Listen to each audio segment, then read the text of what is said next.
Lock, stock and barrel to Sheffield. Eh? Josh dropped his arms, the smile disappearing from his face. What did he say? She's planning to move us to Sheffield. For a stunned moment, he stared at her. Whatever for?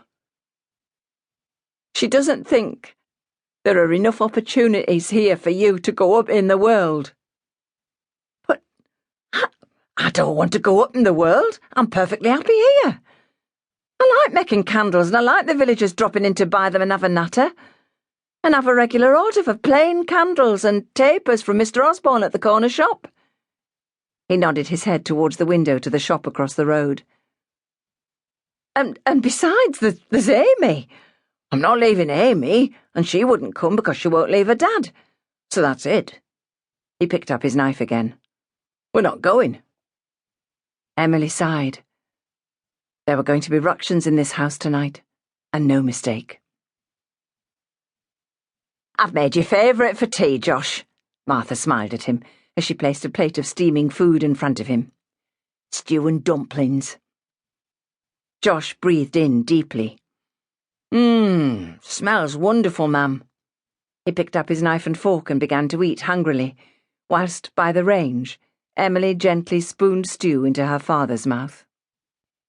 There was nothing she could do to prevent Walter hearing Martha's plans, and, whilst he could not speak, she knew he would understand. Just occasionally she could see a look of comprehension in his eyes or a faint smile on his lips. She smiled at him tenderly, knowing that in a few moments his whole world, such as it was now, was going to be shattered.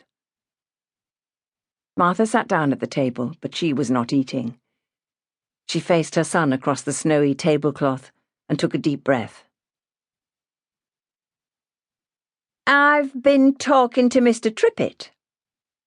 Martha cleaned at the Trippetts' home, Riversdale House, 2 days a week. It was unusual, but not unknown for her to talk to the master. Josh looked up, and Emily, glancing briefly towards him, marvelled at his acting prowess. Oh, he's home at the moment, is he? Is Trip here too? Thomas Trippett, Trip to his friends, was the son of Arthur Trippett, who owned a cutlery manufacturing business in Sheffield, but lived the life of a country gentleman in Ashford. At 19, nearly 20, Trip was only a few months older than Emily, and almost 2 years older than Josh. The 4 children, for they'd always included Amy Clark, had been friends since childhood, running wild and free through the village and roaming the hills and dales close to their home. They loved to stand on Sheepwash Bridge, near to Trip's home, watching the farmers, who still used the river to wash the sheep before shearing.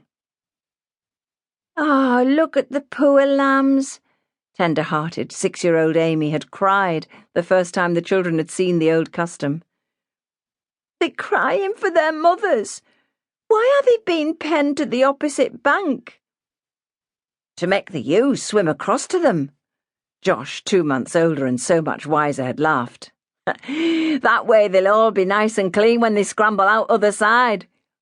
Come on, I'll race you home. Your dad'll be watching out for you." And then he'd taken her hand and they'd run down the road towards their 2 homes that stood side by side. 2 years older, Trip and Emily had lingered by the bridge until dusk forced them home too.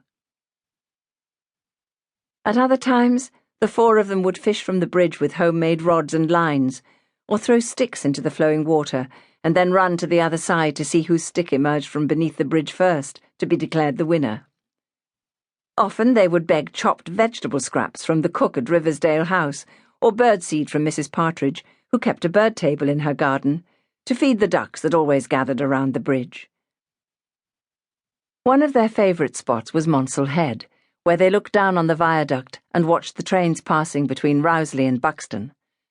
A rare treat for the children had been to catch the train at the little station halfway up the hillside of Monsell Dale and ride to Buxton, the 2 girls clutching each other as they travelled through the dark tunnels on the journey. One of their favourite times of the year, and one in which the children would all be involved, was the Thanksgiving for water celebrated on Trinity Sunday and accompanied by the dressing of 5 wells dotted about the village.